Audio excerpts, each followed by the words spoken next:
Buenos días a todas y a todos. ¿Cómo les va? ¿Cómo están?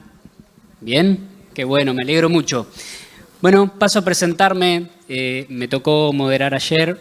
Hoy la idea era que me toque moderar también, pero la generosidad de los señores aquí presentes me invitan también a formar parte, y así que me van a tener que escuchar un poco más allá del rol del moderador. La idea es generar de nuevo una modalidad de conversatorio, la idea es conversar respecto a la conflictividad, a los conflictos, ¿sí? Desde una impronta ambiental y desde una impronta urbana, y evaluar desde la experiencia de los tres, distintos caminos, distintas improntas que hemos ido tomando en la estrategia de prevención, gestión y transformación de los conflictos. Mi nombre es Diego Marx, trabajo en la Dirección Nacional de Mediación, formo parte del equipo de facilitación de conflictos sociales complejos. Ya tendrán el tiempo para presentarse después de mí a medida que vayamos hablando. Me interesa arrancar este espacio. Recién le comentaba a Martín, soy muy malo para las citas, pero me interesa arrancar con una frase que, si no me equivoco, es de Karl Marx, que dice: todo lo sólido se desvanece en el aire. Es un libro que, también el nombre de un libro de Marshall Berman, un autor que cuando uno arranca en sociología se lo dan para que lo lean, y por lo general te formatea la cabeza, por lo menos a mí me hizo eso. ¿Por qué arranco con esta frase? Porque cuando Marx la pone en pie era el siglo XIX, él estaba en el cambio de la sociedad industrial, veía que todas las cosas que tenían como seguridad iban cambiando, iban mutando, iban transformándose, y creo que hoy es una frase que sigue vigente, que sigue latente, que nuestras sociedades están en una transformación constante, que va cambiando, va fluctuando, va mutuando, surgen nuevos actores, surgen nuevas demandas, hay un choque de cosmovisiones, y en medio de todo esto los estados parecieran que las respuestas tradicionales de gestión de conflictividad van quedando cortas, obsoletas, con dificultad para la respuesta. Y ahí empiezan a florecer, a aflorar los métodos participativos de resolución de conflictos, llamémoslo mediación, facilitación, no sé, no soy muy bueno para poner nombres, no es mi intención ponerlo. Y empiezan, sobre todo en el campo comunitario, a verse distintas iniciativas, distintos intervenciones desde el campo de los métodos, que tienen mucho para aportar, mucho para reflexionar. Todavía es un campo incipiente, hay muchas preguntas y pocas respuestas. Así que la idea de hoy, por lo que decidimos hace un ratito, es traer algunas de estas preguntas para que puedan ver y escuchar y participar. La idea es que participen también ustedes respecto a su indagación. No pretendemos que se lleven muchas respuestas. Pretendemos reflexionar respecto a la práctica, respecto a la experiencia, a casos fallidos, a casos exitosos, y bueno, aquí estamos. Paso el micrófono para quien quiera comenzar. Bueno, buenos días. Me presenté ayer, pero para los que no estaban, mi nombre es Martín Pacman. Soy oficial de caso de la fase de consulta del MISI. No los voy a aburrir mucho con qué es el MISI, pero simplemente que sepan que es el mecanismo de rendición de cuentas del grupo BID, ¿sí?, del Banco Interamericano de Desarrollo. Nosotros lo que hacemos es atender quejas de comunidades que sienten que han sido impactadas por proyectos que el banco está financiando, es decir, por daños actuales o potenciales que esas comunidades pueden sufrir como resultado de los proyectos de desarrollo que tanto el Banco Interamericano como su brazo privado, el BID Invest, financian en toda América Latina y el Caribe. Y obviamente esto lo que nos ha dado es un espectro enorme de diversos conflictos. Y como hoy estamos hablando de conflictos comunitarios y mañana van a hablar de conflictos sociales complejos, voy a tratar de bajar algunas cuestiones más de casuística. Nosotros tenemos casos en toda la región y hay dos en particular que me llaman mucho la atención y que nos han permitido ver diversas cosas en Ecuador y en Costa Rica. Una línea de alta tensión, el trazado de una línea de alta tensión, y una expropiación por una represa que lo que hizo fue quitarle sus fuentes de agua a una familia, y que eso es lo que usaban para alimentar su ganado y sobrevivir y producir. Y algunas de las cuestiones, como para empezar a pimpoñar, y después le voy a pasar a Ale, que seguramente tiene muchas más historias que yo de estas, pero ¿qué nos encontramos muchas veces cuando llegamos a hablar con 3 campesinos en el este de Costa Rica o con 540 personas en la costa de Ecuador que han sufrido el terremoto más fuerte de la historia de su país y que están intentando poner su comunidad de pie de vuelta. Lo primero, muchísima desconfianza y muchísima frustración. Seguramente se lo encuentran ustedes en la mayor parte de los casos. Nosotros llegamos y una de dos, o han intentado hablar con el Estado, con la empresa y han fracasado rotundamente en ese proceso, o han alcanzado algunos acuerdos y no los han cumplido. Entonces partimos nosotros de un escenario de muchísima desconfianza y hay que trabajar para construir esa desconfianza, hay que trabajar para deconstruir esa percepción del otro de que lo que quiere es pasar por encima de mis derechos. Bueno, entonces iniciamos un proceso de diálogo, de negociación sobre un escenario de muchísima desconfianza. Y dos de los desafíos que nosotros, hay muchos, pero dos de los que me gustaría empezar a poner sobre la mesa es que muchas veces esos procesos buscamos utilizar información técnica, ¿sí? Y buscamos, como les decía antes, reconstruir confianza, ¿sí? La erosión de la confianza y el uso de información técnica son dos cosas que son muy necesarias y muy difíciles. Y cuando nosotros hablamos, miren, en los dos casos tuve situaciones absolutamente opuestas de cómo usar estudios, ¿sí?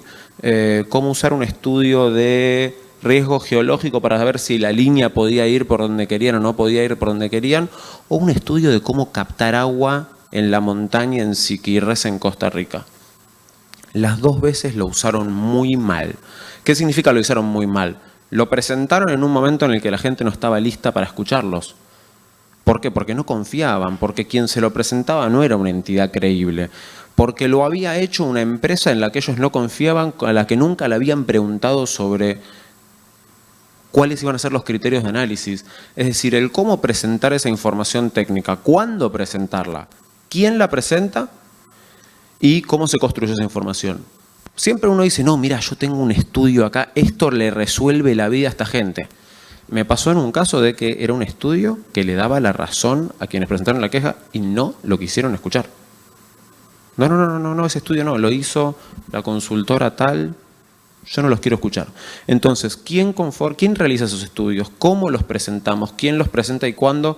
Son creo que 4 grandes preguntas que, no, como decía Diego, no hay respuestas.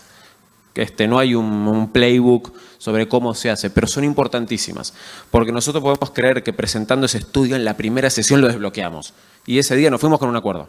Imposible, muy difícil. Y la segunda es la erosión de la confianza y cómo trabajar con esto. Ayer yo decía en uno de los primeros paneles el desafío enorme de la polarización, ¿sí? Cómo trabajar con sociedades polarizadas.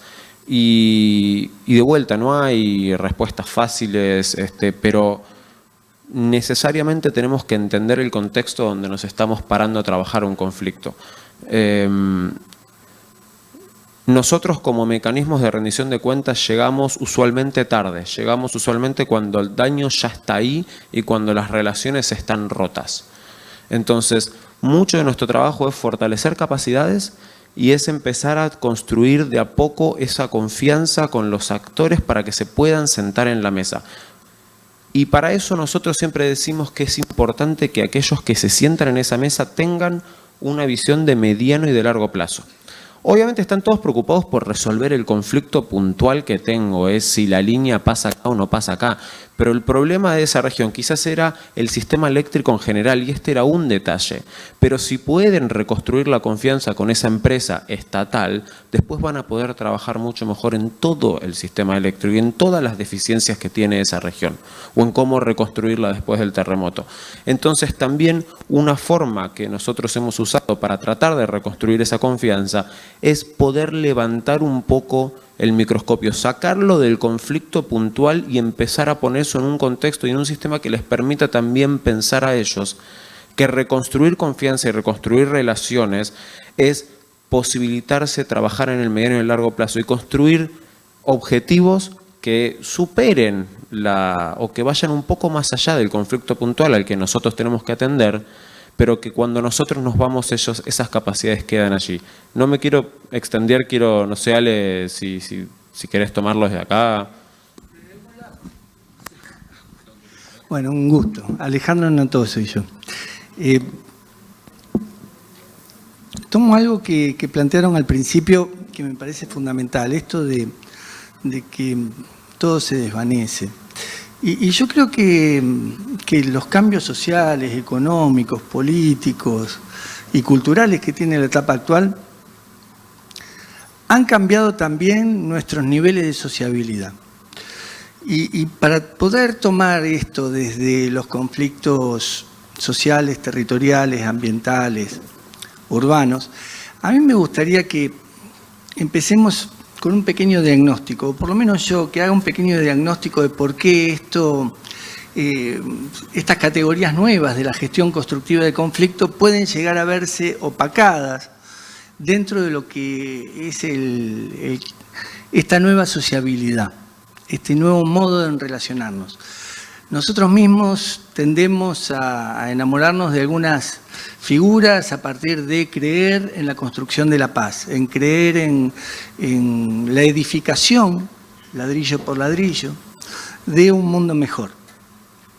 Y a veces el contraste con la política o con la realidad política es que no surge un nuevo mundo, no surge un mundo mejor.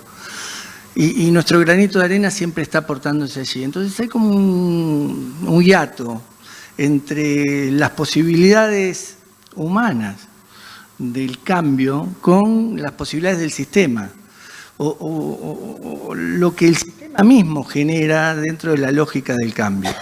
Y aquí me gustaría hablar un poco de lo que es el sistema de convivencia al cual apostamos nosotros y el sistema de coexistencia al cual apunta no solo la sociedad que tiende cada vez más al individualismo, a la individuación, a la segmentación a partir de los unos y los otros, sino a dinámicas que tienen que ver con lógicas incluso urbanas, que hacen a la fragmentación social y espacial entre los unos y los otros.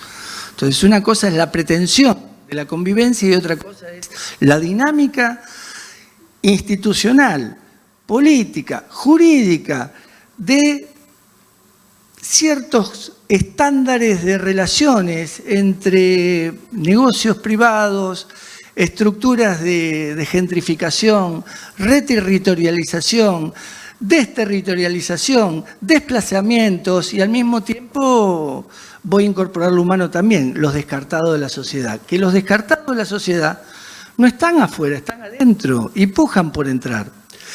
Ese grado de impulso que tienen los de afuera para poder entrar adentro, que nunca se fueron, pero algunos lo ven afuera, o por lo menos el orden preconcebido lo ve afuera, pretende, en ciertas instancias, que desde la gestión constructiva de conflicto se los incorpore hasta la frontera, nunca está dentro del todo, porque lo sigue viendo desde lo institucional, desde un lugar que es etnocéntrico cultural. O sea, el etnocentrismo de la cultura institucional es: los de adentro están adentro porque pagan los impuestos, porque cumplen con los requisitos del orden, porque no me hacen lío.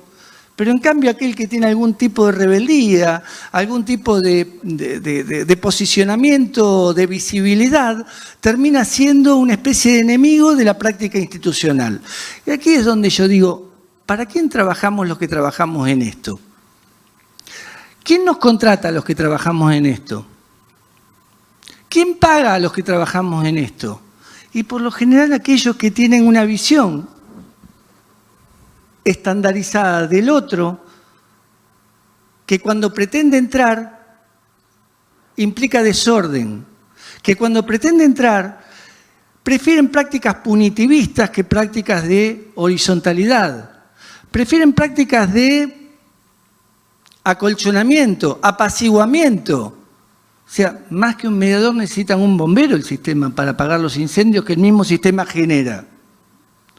Y entonces aquí yo digo, cuando se trabaja desde lo social, urbano, territorial, voy a incorporar algunos contenidos que tienen que ver con la igualdad de oportunidades, no con la igualdad de posiciones, porque ya sabemos que posiciones no podemos igualar, con lo que es el equilibrio de poder y con lo que es también la ética dentro del rol propio del operador del conflicto. Y aquí sí, yo quiero plantear que muchas veces discutimos autoconocimiento, autoevaluación, autocontrol, autoanálisis, pero nunca nos tomamos el trabajo, especialmente cuando enseñamos mediación, de ver cuánto de ética tenemos que discutir con los que nos pagan para una buena práctica. Porque en definitiva, el que exige determinado tipo de reconducción del actor social hacia un lugar donde no moleste, me parece que nos pide a nosotros también una práctica que tienda hacia ello. Y yo no sé si es buena práctica esa, porque ahí ya los principios de equilibrio de poder desaparecen. Ahí ya esto de igualar las oportunidades, como el espacio de mediación, desaparece, porque en verdad yo voy con una función específica a hacer lo que el sistema me está exigiendo que haga. Lo pongo como una contradicción de nuestra práctica para poder discutir sobre este tema, porque me parece que estos son los temas que cuando lo ves a un periodista discutiendo con el jefe de redacción diciendo, mirá, yo quiero sacar esta nota, yo sé que el que publicita no me deja, yo quiero sacar esta nota, yo sé que la línea editorial no se puede, yo quiero sacar esta nota porque esto es lo que corresponde, esto es lo que se acerca a la verdad. Él pelea por la ética cuando discute con su jefe de redacción esto. Yo no sé si los mediadores nos ponemos a pensar, si en vez de practicar tanto herramientas, si en vez de entender tanto de autoconocimiento, autoevaluación y temas personales, tenemos también que discutir con aquellos que nos pagan sobre lo que pretenden de nosotros que hagamos en conflictos donde el otro también tiene un lugar. Muy interesante lo que decís, Alejandro, y me viene a la cabeza a mí como integrante del equipo de facilitación de conflictos de la Dirección Nacional, trabajo en el Estado Nacional, por regla general son los jueces federales los que nos derivan conflictos. Cuando un juez federal deriva un conflicto, por lo general es una bomba atómica que ya explotó. Entonces el margen de actuación es muy acotado a veces y tiende a desescalar, pero no solo queda ahí, sino que lo que nos piden, por regla general, es que abordemos los episodios del conflicto. No nos metamos tanto en los epicentros porque el statu quo podría temblar, sobre todo si es un conflicto de mucha complejidad. Entonces de ahí me venía a la cabeza bueno, el trabajo que uno tiene que hacer para realmente trabajar en la transformación y también para trabajar con los que están afuera, o con los desclasados o con los excluidos. Con los que dicen ser, ¿no? Como repitiendo un poco la idea que vos traías. Porque nos pasa, por lo menos pienso, llego del Estado Nacional a decir, bueno, voy a generar un proceso de no sé, un diálogo. Bueno, ¿por qué tienen que creer que mi diálogo es un diálogo genuino? Y hasta dónde mi diálogo es un diálogo que genera lo que quiero que genere. O sea, que es un cambio social, un cambio en la relación, en la matriz de la conflictividad, o no es un sostenimiento del statu quo. Y les pregunto, aprovecho que los tengo, si ¿creen ustedes hay algún camino, alguna estrategia o algo para tratar de salirse de eso? Me parece que es un dualismo en el que nos movemos constantemente, los que trabajamos en esto, pero ¿qué herramientas, qué posibilidades de acción creen que hay para poder moverse? Ah, no, yo te tiro la pregunta, ahora no, esto es un partido de ping-pong. No, yo creo, ¿qué pienso yo? ¿Qué? Raquel ya se fue. No, Raquel me deja hablar, por suerte me deja. A veces el problema es que me deja hablar de más. ¿Qué pienso yo? No tengo una respuesta muy clara. Creo que hay que trabajar mucho y hay que hacer un muy buen diseño de proceso, insistiendo en la importancia del abordaje del epicentro, dejar muy claro que la intervención es de largo plazo, no es de corta acción, que es una carrera de largo aliento.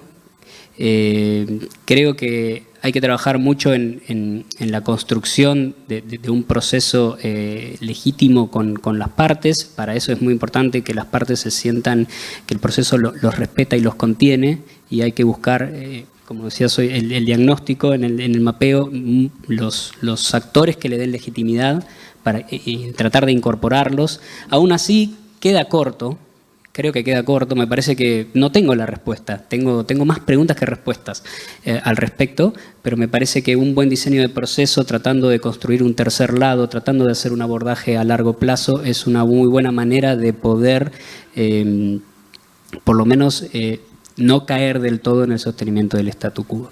Y una reflexión constante de hasta dónde estoy llegando con mis acciones, hasta dónde están alineadas mis acciones con mi objetivo de máxima, y bueno, y saber que soy un mediador en un sistema y por más voluntades que tenga, tengo límites. Superman no soy, como decía hoy Alessioli. Imagínate, Diego, que si a vos te parece que tenés cierta duda de legitimidad llegando al gobierno nacional, imaginarnos a nosotros aterrizando desde Washington en el medio de la selva en Haití, o sea, es un problema que compartimos. Ahora vos decías el tema de tener un buen diseño de proceso, y eso es algo que nosotros hemos trabajado un montón, porque, digamos, si vos no tenés un buen, tengo que dejar de decir tú, si vos no tenés un buen diseño, después tus herramientas no van a aplicar bien, ¿sí? Y nosotros lo que hemos enfocado muchísimo en el último tiempo es en trabajar en, digamos, uno de nuestros principios centrales de proceso al momento de armar un espacio de diálogo, un espacio de negociación, es el codiseño. Nosotros nos tomamos toda nuestra primera etapa de evaluación de si hay condiciones o no para iniciar un proceso de diálogo en sentarnos y conversar con aquel que presentó la queja, con el banco, con el que está ejecutando el crédito, para ver cuáles son sus necesidades, cuáles son las particularidades culturales que ese proceso tendría que tener en cuenta, cómo ellos quisieran discutir, qué quieren discutir en U, quieren hacer unos espacios bilaterales y nosotros llevamos y tenemos información, quieren hacer un espacio plenario, quieren hacer 7 sesiones. Todo eso creo que tenemos que saber que nosotros somos especialistas en diálogo, en diseño de procesos, pero que tenemos que hablar y hablar y hablar con esta gente, porque ellos son los que al fin y al cabo van a tener el proceso en sus manos y ellos tienen que estar cómodos con eso. Entonces, pertinencia cultural, que ellos se puedan apropiar de esa metodología, que se sientan cómodos con esa metodología, creo que son algunas cuestiones clave. Y vos, después Ale también decía discutir con quien nos paga y la cuestión ética de cómo trabajamos esto, que es algo que particularmente en el MISI, pues sabes que tenemos dos situaciones. La primera es la gente nos mira como BID. Ustedes son los mismos del BID. ¿Sí? Y entonces ahí uno empieza a explicar que no, que el MISI es un mecanismo independiente y los perdimos. Independiente de que quién te paga el sueldo, el Banco Interamericano de Desarrollo. Entonces sos del BID. ¿Sí? Pero ahí lo que nosotros trabajamos muchísimo en deconstruir esa imagen es que nosotros somos del grupo. ¿Sí? Ahora nosotros le reportamos al directorio, a los dueños del banco, no al presidente del banco y a quienes ejecutan y diseñan esos procesos. Entonces es una línea muy difícil de explicar, es una línea que a veces a la gente le es muy difícil de comprender y nosotros la tenemos que ganar en el día a día del laburo. Pero quien nos paga, ¿sí? O digamos, o el grupo, también el banco nos pide no se vayan de mambo. A ver, la queja dice A, no decía A, algo, dice A, entonces tratemos A. Y cómo poder incorporar en el diseño de ese proceso las cuestiones que están levantando la queja, pero también a esos contextos, esas cuestiones subyacentes, es un enorme desafío. Y nosotros tenemos muchas limitaciones, porque somos funcionarios internacionales, tenemos una política muy estricta y tenemos un oversight, una evaluación constante de los directores y de la propia administración que nos lleva a tener que ser muy estratégicos en el diseño de esos procesos.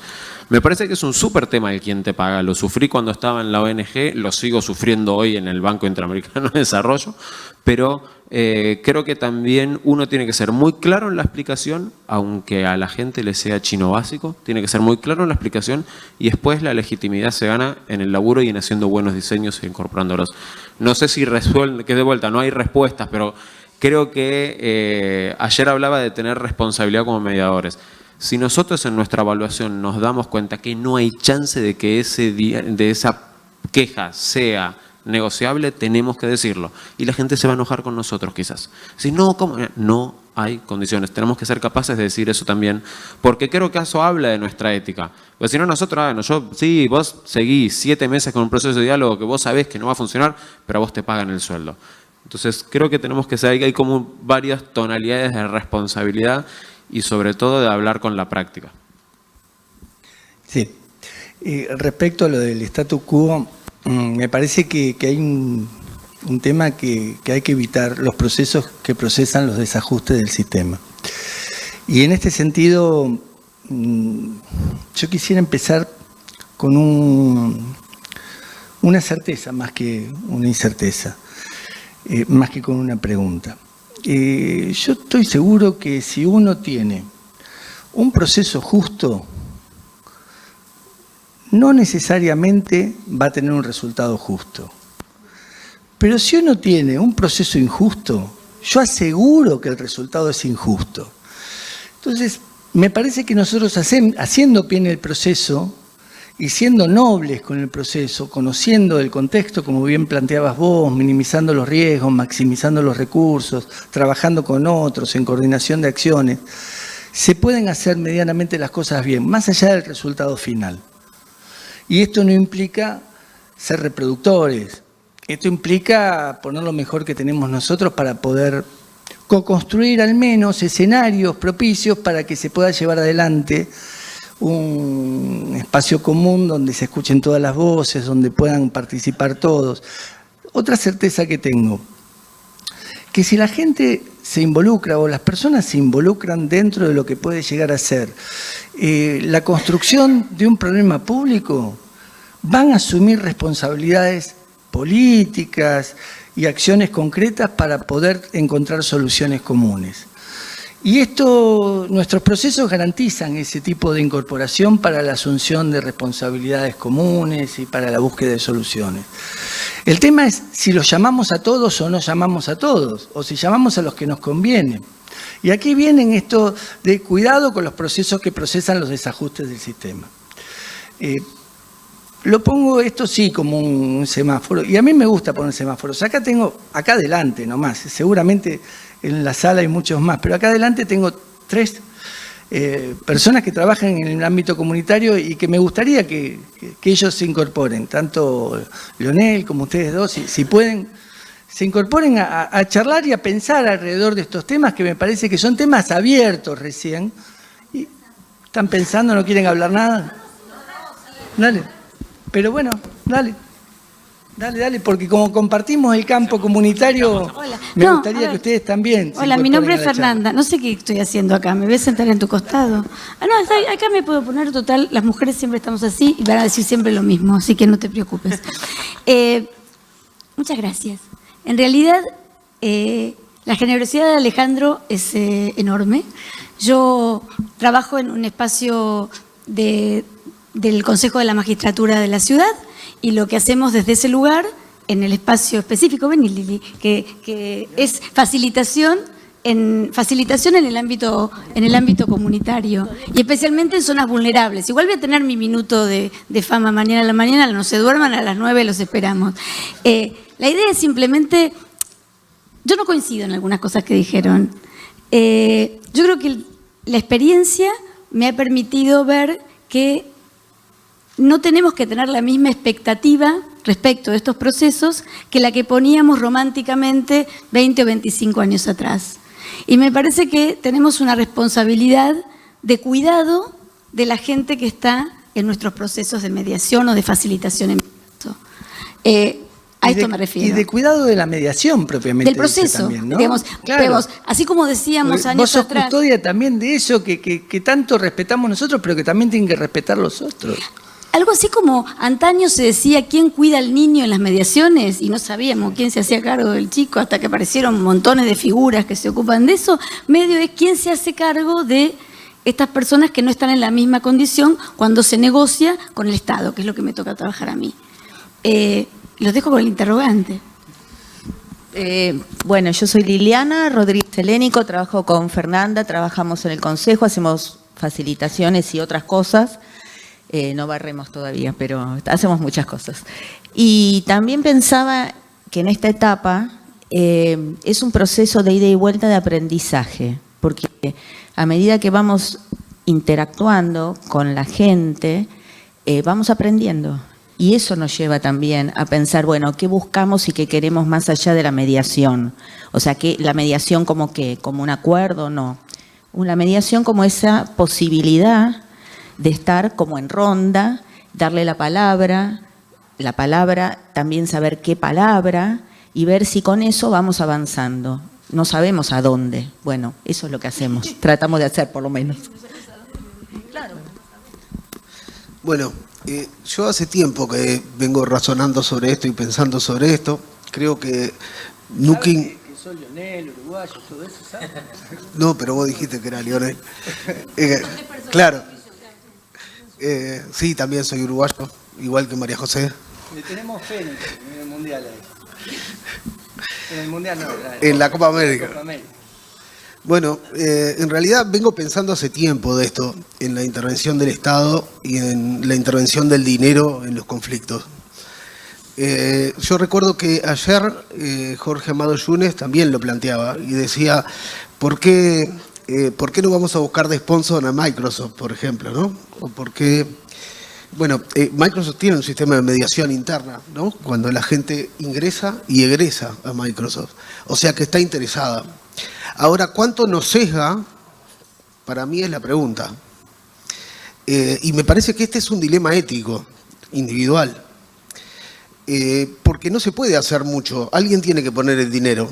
Y esa parte que pone el dinero necesariamente está comprometida con el caso, sino para qué pondría el dinero. Sí, algún interés sobre... En algunos casos mayor y otro menor. Yo te pongo el caso en el que nosotros llegamos, que es el de Montevideo como tal, donde tenemos 2 sistemas de mediación y siempre hay quien financia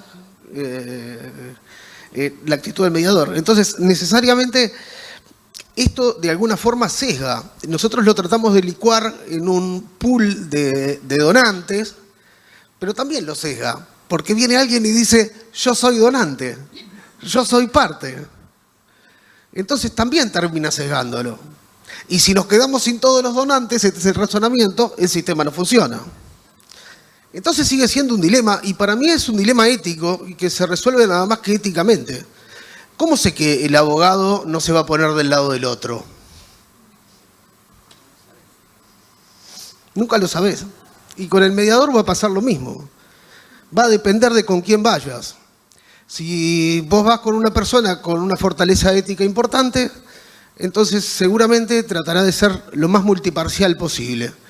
Y si es una persona inescrupulosa, entonces necesariamente va a sesgar para el lado en que se beneficia.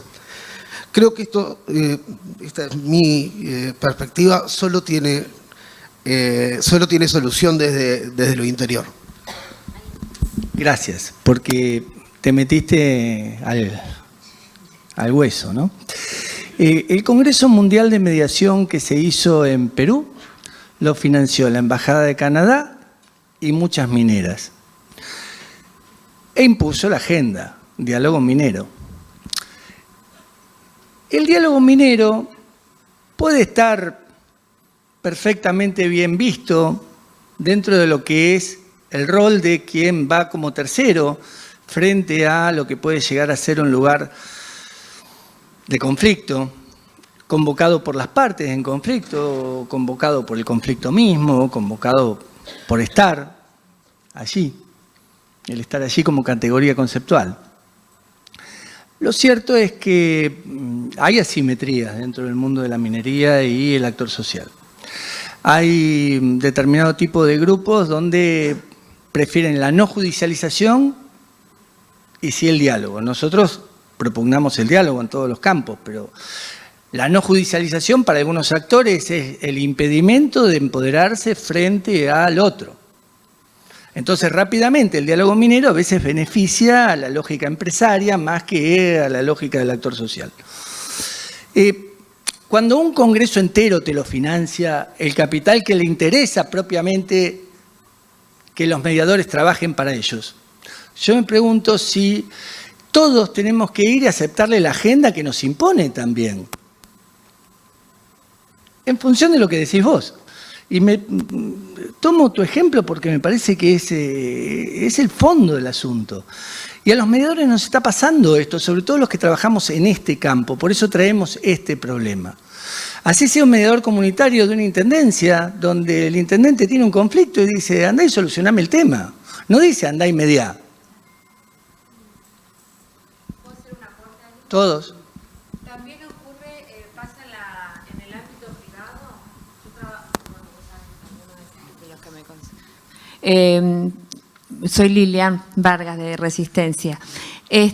No solamente en el ámbito que vos estás mencionando, Ale, también pasa en el ámbito privado. Yo me dedico también a la consultoría de empresas hace unos cuantos años y me ha tocado de que quien firma el cheque de la empresa me diga, quiero que me cuentes qué hablaste con quien sea en las reuniones, o sea, violar el convenio de confidencialidad. O quiero que tal tema se solucione para este lado. O sea, también me están imponiendo una agenda siguiendo tus palabras. Y está en uno, avanzar o no. Yo he renunciado a contratos excelentes, hablando en dinero, ¿no? He renunciado por una cuestión ética que va en contra de mis principios morales. O sea, no está solamente en el ámbito de ustedes, está también en el ámbito público.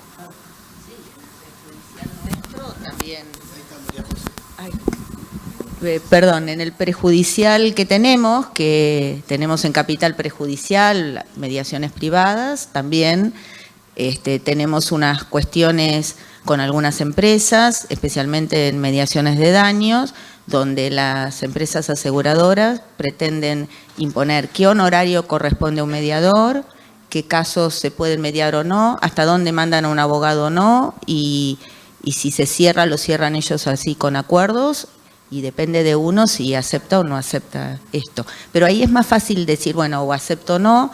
Está también la limitación económica, porque si un mediador privado trabaja de eso, tiene también esa limitación. Si todo dice que no, se tiene que dedicar a otra cosa.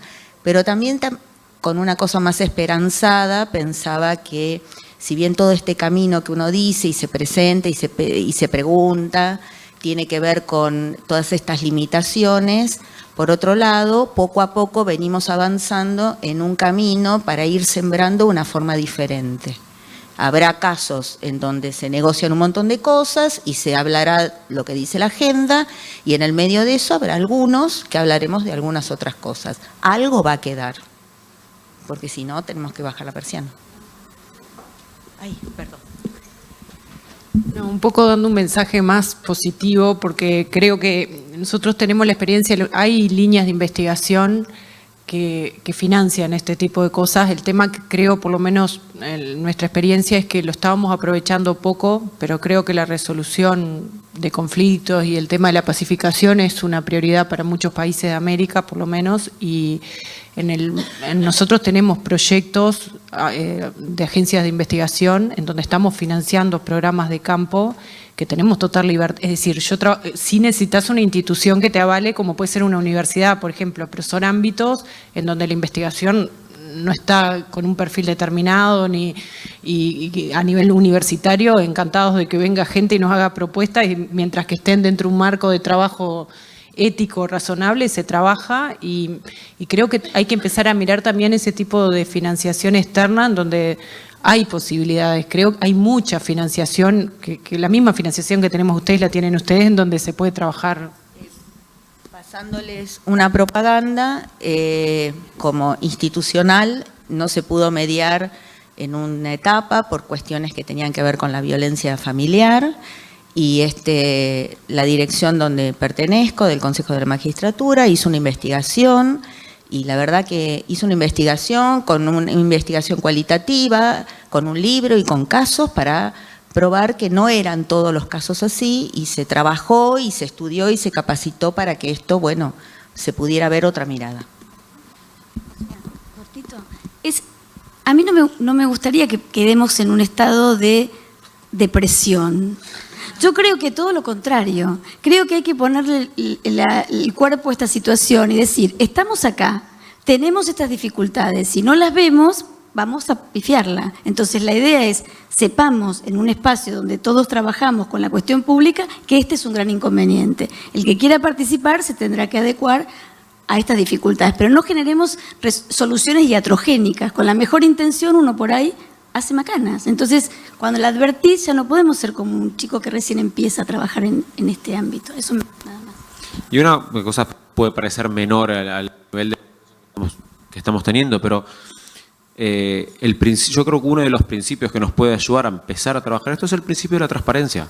Es, a ver, X. La plata viene de acá, el objetivo es este y todo lo que nosotros hagamos va a ser público, ¿sí? En el marco de lo posible, ¿no? Por supuesto. Nuestro principio como mecanismo es todos los casos que nosotros gestionamos son públicos. Ustedes, el registro público del MISI, están las 144 solicitudes que recibimos desde el 2010, ¿sí? Algunas tendrán alguna cuestión que no está incluida porque alguno de los actores pide confidencialidad, pero ese principio de transparencia nos empieza también a nosotros a permitir abordar con las partes ese conflicto ético, ese dilema ético que uno tiene. Me parece que también si lo intentamos resolver solo entre nosotros sigue siendo bastante entrópico y en cierto punto hay que decirle a la gente, mira, para hacer este proceso se necesitan recursos. ¿Cómo vamos a obtener los recursos? Yo tengo estos, que son los que a mí me contratan, me llaman. Obviamente esto puede parecer sesgado, puede parecer conflictivo. ¿Cómo hacemos para ampliar esa torta? ¿O qué necesitan ustedes para estar tranquilos con este financiamiento? De vuelta, nosotros podemos hacer énfasis en la independencia y lo hacemos mucho. Y no solamente hacemos énfasis en el discurso, sino también en la práctica. Pero luego se genera la confianza con los actores caminando ese proceso y siendo muy transparentes. Eso, digamos, hasta ahora nos ha funcionado medianamente bien. Obviamente lo nuestro es un marco institucional bastante más acotado y bastante más restringido que el de muchos de ustedes, pero hemos hecho mucho uso de la herramienta a todos, hacia el banco, hacia quienes presentan la queja, hacia quienes ejecutan, de que esto es un proceso transparente y funciona de esa manera. Y si no les gusta, porque no hay posibilidad de... ¿Hay alguna agenda oculta o algo de eso? Nos toca identificarlo a nosotros y decir, aquí no hay condiciones para seguir así. Yo te puedo contar un caso. En Uruguay logramos hacer un diálogo entre 25 dirigentes comunitarios judíos y 25 dirigentes comunitarios palestinos. Y todo funcionó muy bien, contra todos los indicadores, y se formó un grupo humano bastante bueno, pero para avanzar necesitábamos plata. Es como cualquier facilitador hubiera dicho, yo una vez voy de onda, no tengo problema, pero si esto tiene que ser mi trabajo, yo necesito alimentarme de algo, ¿no? Necesito pagar mis gastos. Así que cuando fuimos a buscar los dineros, habían dineros, pero todos los dineros estaban a favor del boicot o en contra del boicot. Entonces, cada vez que encontrábamos uno que nos parecía que no tenía nada que ver con el conflicto israelo-palestino, y decía, pero esta es una subsidiaria de la otra que sí está involucrada en el conflicto. Y nunca pudimos conseguir una financiación. No quiero caer en el pesimismo. En ese caso no. A mí me parece que simplemente tenemos la visibilización, me parece extraordinaria, ¿no? Creo que es una de las partes. Pero creo que, o sea, en algún momento esto se tiene que transformar en un acto de confianza. Como cuando uno se va a operar, confía que el médico no lo va a matar. O cuando va el abogado, confía que el abogado no se va a poner del lado del otro. O cuando va un contador, espera que los papeles estén bien hechos porque uno pone la firma, ¿no? Un poco me parece que va por ahí, por el respeto profesional. No, simplemente para no caer en el maniqueísmo, esto de lo positivo y lo negativo, ¿no? Yo creo que en los congresos hay que problematizar. Yo voy a partir de un tema de fondo. Para el positivismo o el negativismo dejo el conductismo. Y como yo soy anticonductista, me doy estos gustos de decir, miren, eso los manuales de autoayuda y todos los dejo de lado. Acá voy a hablar de lo que tengo que hablar porque creo que nosotros todos somos mediadores, que formamos parte de una profesión, que tenemos muchos años en esto y no estamos para motivar. Yo los quiero motivar a ustedes Y la verdad que todos estamos medianamente motivados ya a esta altura. Para eso venimos a un congreso de mediación. Si no, estaríamos en un taller, en un curso o en otro lugar. Yo acá estoy para problematizar los inconvenientes que tiene nuestra profesión para profesionalizarnos mejor. Entonces traigo estos temas que son problemas que no son tan lindos, porque si me piden que traiga cosas lindas y vengan a un taller, yo hago talleres todas las semanas, acá no, acá vengo a discutir nuestros temas. Entonces, quiero que dejemos de decir esto es positivo, esto es negativo, esto es positivo, esto es negativo, y que aportemos pensamiento, y bienvenido sea que cada uno diga lo que piensa.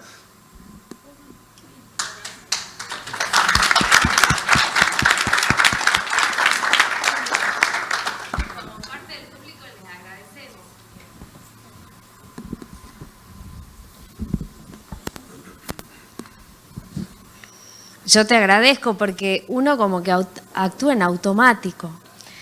Y yo creo que antes de esto no me pregunté, ¿no? ¿Cuándo estoy respondiendo al poder, ¿no? En mis prácticas y cuándo me debo a mi profesión? Pero pienso que espacios como este a mí me empoderan y me fortalecen. Y la colegiatura, y esto también ahora lo estoy viendo como muy importante para hacer mucho más digna la profesión, que nosotros llevamos adelante y que la verdad que es hermosa, ¿no? Esto de trabajar para la paz es una profesión digna. Así que esto de problematizar, y no que nos vamos apagados, sino que creo que nos vamos pensando, reflexionando y buscando, bueno, ¿cómo hacemos con esto que todos los días tenemos que decidir, ¿no? Todo el tiempo decidir y qué hago, ¿no? Yo también como formando parte de instituciones del Estado, y esto también de hablar en este momento, constantemente estamos en esto, pero creo que le sirve a las dos partes, porque si el Estado no tiene profesionales críticos que repiensan sus prácticas, tampoco ayuda, porque quizás hay un beneficio hoy, pero a largo plazo de continuar esto también les perjudica. Entonces también podemos ser voceros.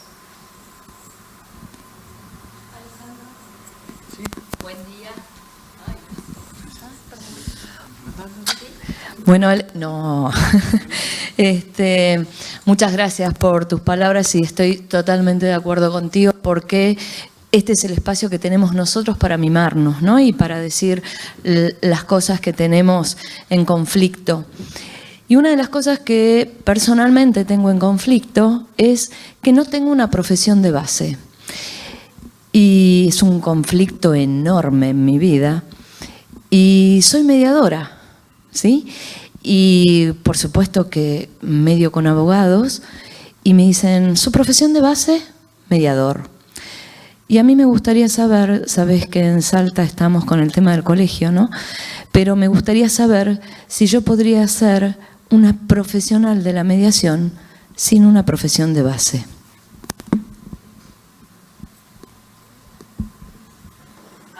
Y soy del Ministerio de Justicia.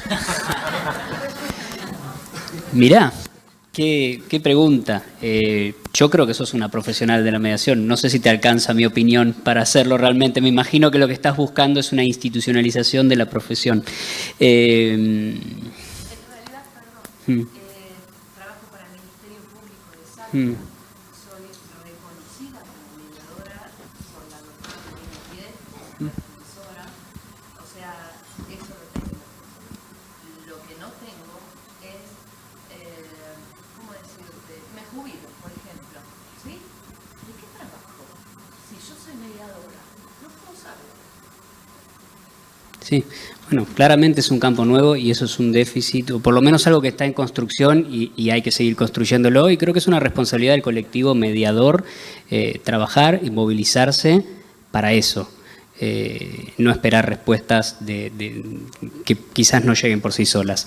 En lo personal, te puedo decir que yo como sociólogo nunca voy a poder ser mediador prejudicial. Tampoco quiero serlo, pero no voy a poder serlo. Y bueno, es donde estamos. Me parece que somos un colectivo que trabaja mucho para que los demás se movilicen y tenemos déficits a la hora de movilizarnos nosotros. Pero me parece que ha habido una construcción que ha decantado para donde estamos hoy. Y bueno, es nuestra responsabilidad recoger el guante y cambiarlo. No, solo, a ver, lateralmente. A ver, yo soy licenciado en Ciencia Política y tengo un máster en Administración y Política Pública. Y sin embargo, desde el CBC me dedico, yo siempre digo la facilitación, yo no me considero mediador. No puede ser una cuestión de formación mía. Me parece que en realidad eso es lo lindo del campo. Justamente, que no hicimos la carrera de mediación. Me parece que lo lindo del campo es ir pudiendo nutrirse de esas diferentes perspectivas, porque cuando vos vas a ver los conflictos son multicausales, tienen 1.000.000 de ramas. Y además, si vos te enfocás en un tipo de conflictos, te vas a ver achicado. Entonces, me parece que tenemos que abrazar la cuestión de que somos abogados, politólogos, sociólogos, que hacemos mediación, que hacemos facilitación y que construimos ese campo sin haber necesariamente tener un título que diga que somos eso. Tú puedes hacer luego cursos, seminarios, pero me parece que la riqueza del campo y la capacidad del campo de seguir creciendo va en tener gente cada vez más diversa, pero que esté contenida en un mismo campo conceptual, sin necesariamente tener un título que ratifique eso. Sí, ahora habla el abogado. Sí, tenés 3 profesiones acá de base. Yo creo que esto de que vos no tenés profesión de base no es así, vos sos mediadora. Y ya es tu profesión. Estamos en una profesión en construcción, que estamos en un camino hacia la institucionalización. No está institucionalizada del todo y aparte tiene serias falencias, por un lado, en lo que hace a su formación, porque tiene una formación muy escueta. 100 horas vos no podés construir un profesional. Esto es un principio que es para todos. Un profesional tiene que tener mucha formación, mucha formación, y creo que todavía no se ha estandarizado profesionalmente cuánto es esa formación que tiene que tener como para ser un profesional del todo. No obstante, en este camino de construcción de la profesionalización, vos identitariamente sos mediadora. El tema es cómo institucionalmente hay reconocimientos más allá de tu lugar de trabajo que también implique que eso se materializa en hechos concretos, por ejemplo, tu jubilación, tu aporte, etcétera, etcétera. Hay mediadores voluntarios que no necesariamente están institucionalizados. Hay mediadores que son vecinos, y nosotros hablamos del campo comunitario, que no tienen ningún tipo de profesión y no viene el caso que la tengan. Y hay mediadores profesionales que discutimos todavía con otros profesionales si verdaderamente tiene que tener una profesión determinada el mediador o no la tiene que tener. Porque el rol del mediador, que es hacer fluir el diálogo, que es generar mayor tipo de posibilidades de comunicación, que es tener herramientas concretas, yo no sé hasta dónde tiene que conocer profundamente la temática de fondo con la cual se está trabajando. Y digo, no lo sé, para no entrar en una discusión con los que creen saberlo. Creo que ninguno de nosotros lo sabemos. Es más, yo estuve hace como 20 y pico de años en el Ministerio de Justicia y en un centro de mediación comunitaria del Ministerio de Justicia, cuando venía una persona que estaba medio desequilibrada mentalmente o algo por el estilo, decía, vení vos que sos psicóloga, que este caso es para vos. Cuando venía un tema de medianera, había una arquitecta en el centro de mediación y decía, che, es un tema de medianera, esto es para vos. Y la verdad que nada de todo esto es así. O van a decir que cuando un abogado está trabajando con una mala praxis, nosotros sabemos lo que están hablando las partes cuando hablan del tema médico, y no es así. Entonces, o creemos que somos los sabelotodos, los abogados, que podemos meternos en todos los temas que están hablando. Un tema, una vez me pasó, mediar un tema de un puente. Y la verdad que era un tema de ingeniería, puro y duro. Y yo estaba ahí como mediador y discutían el puente de un lado y del otro, cuál era el grado de los gaviones que tenían alrededor del puente, que sostenían el puente, y yo no sabía ni qué quería decir la palabra gaviones. Entonces, los aviones. De los aviones hablaban. Bueno, entonces digo, ¿hasta dónde este preconocimiento es un prerequisito para ser mediador? Y esto, o mediadora, esto es una discusión que todavía no la tenemos saldada. Y que aparte, y lo digo por abogado, nuestro campo es un campo abarcativo de incumbencias que pretendemos tener todos nosotros. y que no le permitimos nada a los otros. Entonces, esta disputa que existe entre nosotros y los otros, tampoco la podemos llevar al campo de la mediación, y sin embargo se lleva al campo de la mediación. A mí un día me quisieron declarar persona non grata en el Colegio Público de Abogados cuando dije que la mediación era para todos. Entonces yo dije, antes que digan eso, yo prefiero no venir, porque ustedes no son lo suficientemente abiertos para entender de qué hablamos cuando hablamos de mediación. Él dice, yo soy sociólogo. Lederach es sociólogo también, y es uno de los mediadores más importantes del mundo. Entonces, ¿de qué hablamos cuando hablamos que tenemos que tener una profesión estricta de base para poder llevar adelante un tema determinado? No está saldado. Me parece interesante, yo miro, esta es mi mirada personal, no del ministerio, aclaro. Yo creo que es una profesión muy individualista, el mediador está solo. Me parece que hay que tender a salir de ahí, hay que tratar de salir de ahí. O sea, me parece que es mucho más rico el trabajo en equipo. Como digo, yo soy sociólogo, no soy mediador y cada día tengo menos ambición por ser mediador. O sea, me gusta mucho trabajar con mediadores, o sea, o con facilitadores más que con mediadores. Considero que soy muy bueno en la etapa de diagnóstico de conflictos, considero que soy muy bueno en el diseño de proceso y hay otro que es mucho mejor a la hora de manejar la conflictividad entre las partes directamente. Me parece que eso enriquece, me parece que eso es la verdadera interdisciplina. No, bueno, esta persona tiene este problema. Bueno, que la atienda primero el psicólogo, después que pase por el mediador, después que pase por el abogado y después que siga pasando por todas las distintas profesiones que tenemos adentro de esta institución. Me parece que el trabajo tiene que ser colectivo. El conflicto es colectivo, no es individual. ¿Por qué lo tenemos que abordar uno solo, con determinante ojera? Me parece que es mucho más rico pensar desde un nosotros. O sea, apelamos a nosotros buscamos soluciones colectivas, ¿no? Y las damos solos, es raro. Me parece que hay que seguir repensando y reflexionando respecto al campo de la mediación y de la construcción de paz. A nuestra embajadora en la OEA, el Colegio Público de Abogados la declaró persona non grata, porque ella cuando era diputada nacional, se llama Paula Bertol, cuando era diputada nacional sostuvo que la mediación tenía que ser interdisciplinaria. ¿No les parece todo esto un despropósito? Que si pensamos verdaderamente algo, primero que alguien que tiene fueros por ser incluso diputado, que no solo tiene la libertad de expresión, sino que está hablando en nombre de los que lo votaron. Pero digo, más allá de todo eso, o sea, en nombre del pueblo está hablando.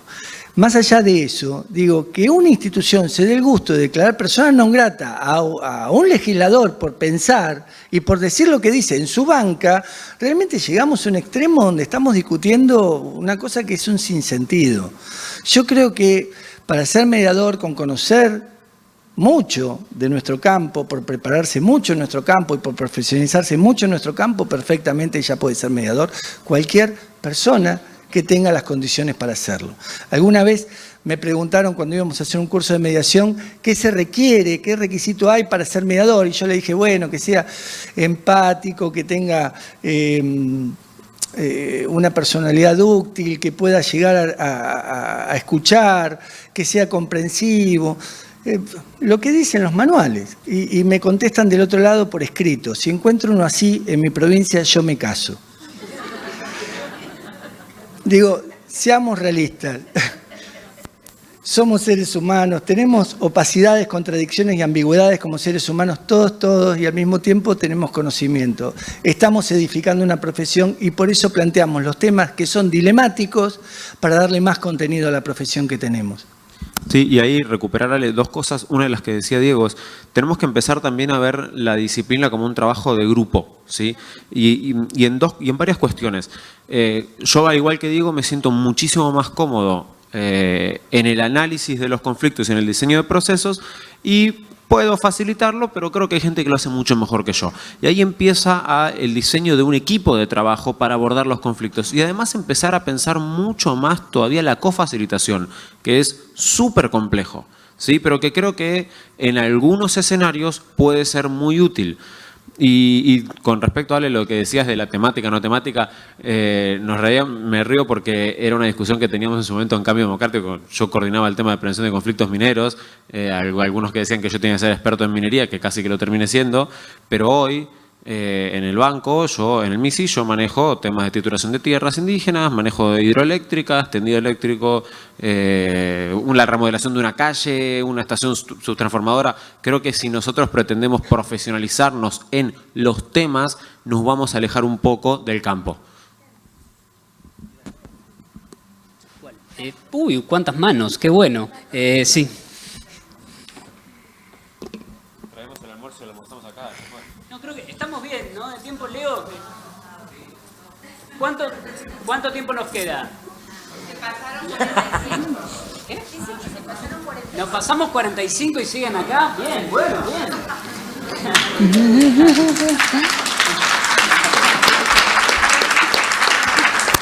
Eso es que terminamos. Leo, este es el problema, de darle a facilitadores una mesa. Éramos 2, fuimos 3, después 6, después nos pasamos 45. Hay varias manos. No sé si, ya que estamos pasados, por lo menos darle un lugarcito. Dale, bueno. Bueno, ¿qué tal? Yo quería decir que a mí sí me parece que tiene que ser multidisciplinaria, pero lo que no me parece bien es que todos quieran abarcar todo, porque pareciera que la mediación, el mediador tiene que saber de todo. Entonces, no me parece mal, yo soy abogada de base, así que lo tengo que decir, y también para defender las incumbencias profesionales, me parece bien que la mediación prejudicial sea un abogado mediador, porque también hicimos la carrera de mediador, y entonces nos perfeccionalizamos y quisimos ser mediadores. Entonces, me parece que hay ámbitos y hay ámbitos. Entonces, que se quiera, para mí hay que sumar, porque a veces pareciera como que el abogado es el diablo y hay que sacarlo del proceso o de los procesos de mediación incluso. Nosotros, además, somos mediadoras municipales en Lanús y la verdad que el 90% de las causas tienen incumbencias profesionales, legales, jurídicas, que la verdad que nos sirve ser abogadas para saldar esas cosas, porque en la otra conferencia que estuvimos decían que los acuerdos no tenían que tener cuestiones jurídicas. El tema es que un acuerdo donde vos pones cosas, porque la gente a veces habla sin saber las cuestiones jurídicas y cree que puede llegar a un acuerdo poniendo esas cosas que después no van a ser de efectivo cumplimiento si, en todo caso, que no se llegue a llevar a cabo el acuerdo, se tenga que ir a la justicia. Entonces, uno no puede convalidar como mediador, por lo menos yo como abogada, cuando estoy escuchando que están diciendo cosas que no son así, les tengo que decir. Entonces, es bueno, depende del ámbito, que sea multidisciplinario, pero la prejudicial, para mí, tiene que ser con abogados, mediadores. Eso quería decir. Porque no tenemos por qué todos abarcar todo. Es como que yo quiera otra rama. Claro, el de la medicina. Por algo también existen los peritos y que nos ayudan como mediadores.